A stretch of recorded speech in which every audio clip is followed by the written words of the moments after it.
Lawmakers appear to have used information obtained in the work they do in their committees to influence how they buy and sell stocks. Imagine that. According to a recent analysis by the New York Times, 97 lawmakers on both sides of the aisle, over half of whom sat on congressional committees, were found to be engaging in these practices that presented potential conflicts in stock trading. Legislation to ban stock trading was introduced in February, but when pressed about why it hasn't passed yet, this is what Speaker Pelosi said at the time. We believe we have a product that we can bring to the floor this month. Exciting. Well, you know what? When the bill comes out, you'll see what it is, and those are some of the discussions that go back and forth. But I'm pleased with it. It's very strong, but again, in order, just because, what do they say, they have 60, that's not even a quarter of what we need, a third of what we need to pass a bill, regardless of how bipartisan it is. The fact is, the ethics, the Committee of Jurisdiction is the House Administration Committee. They have to make sure they're in sync with the Ethics Committee and this or that, and that's called legislating. Yeah, she seems so pleased about it. Back in February, Congresswoman Pramila Jayapal, Senator Elizabeth Warren, and other Democratic and Republican members introduced the Bipartisan Ban on Congressional Stock Ownership Act, which would force members of Congress and their spouses to divest from all stocks so long as there are no conflicts of interest. Violating this law would come with a hefty fine of $50,000, although even $50,000 pennies is, it's not pennies for all of them when they start out, but it's pennies compared to the millions you can make, buying and selling stock. It's pennies to the ones that have made millions off of these insider trades.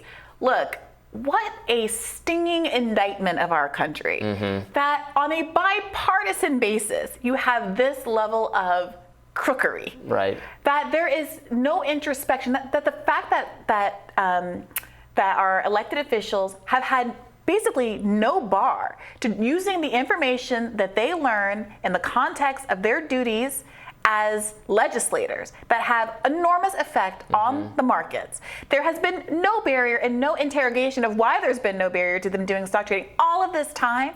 And now that there's a bill that's finally coming down the pike, and I got to give some credit to the progressive legislators that we have in there now, who at least are ringing the alarm bell on some of this stuff in a way that can be heard and are able to embarrass Pelosi sufficiently that at least she has to make the motions of doing something about it. But the fact that it's taken this long, I mean, what does this mean about our democracy?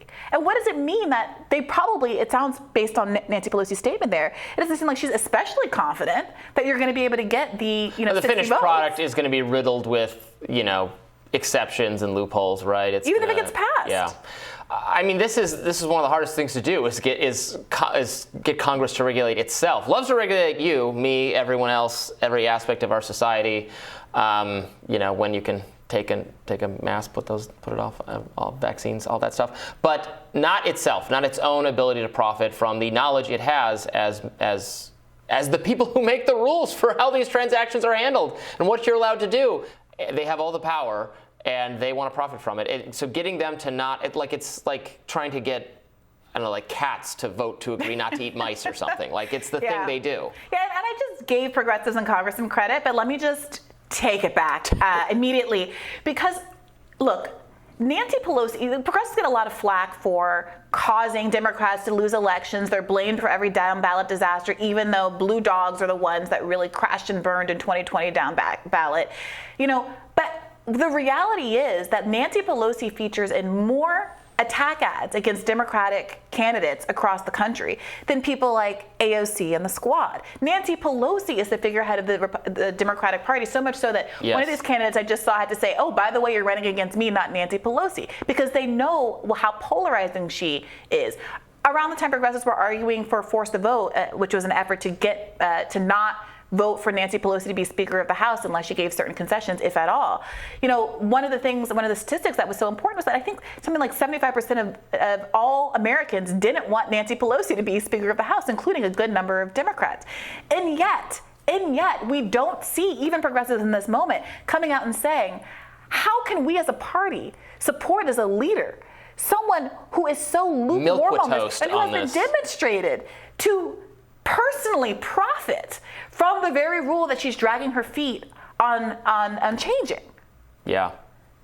That is the country we should live in. We should live in a country where people, on a bipartisan basis, if there's really a populist movement, there has to be a level of adversarial politics that really highlights the contrast between what these leaders want and what the populist this is such a good opportunity for Republicans who want to channel populist frustration, or frustration that many of their very conservative voters have with Pfizer or the pharmaceutical industry, they want to hammer the Democrats, deservedly, for their close relationships with, and obviously Republicans have them too, but many Democrats have them.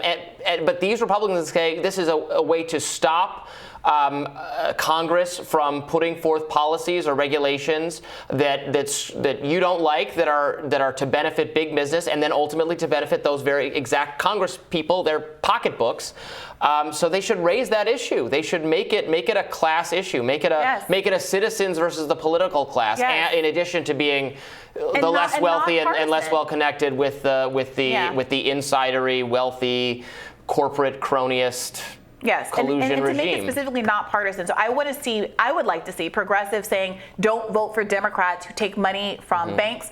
Don't vote for Democrats who take money from the pharmaceutical industry. Don't vote for Democrats who are willing to back a bill like this. And these aren't even and Republicans saying the same thing. I want to see Republicans saying, don't vote for corporate Republicans. And to be clear, these aren't even campaign contributions we're talking about. We're talking about people personally just making money from access to information they have. They've been caught. Several Republicans were caught. Was it former Senator Burr, Kelly Loeffler, I think? Those were I don't want to be libeling people on air. Kelly Loeffler was accused. Who was the former senator in Georgia, and I believe it was Richard Burr.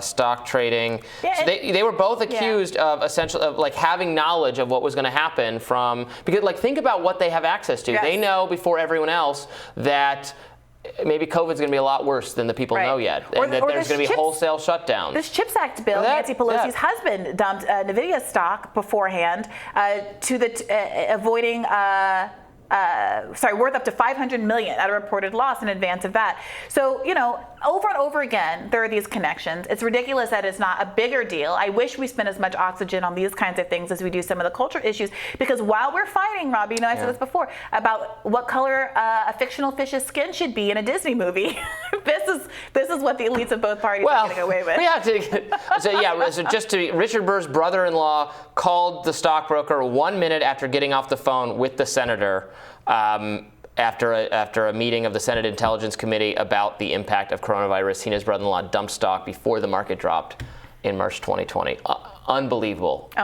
Just as maybe not just as unbelievable as whatever's going on with Ariel and I saw a lot of debate about I won't get into it. Whether she should be clear? No, whether would you rather hang out with someone what if it was just fish top, human bottom? That's how we'll bring this country together. All right. More Rising after this.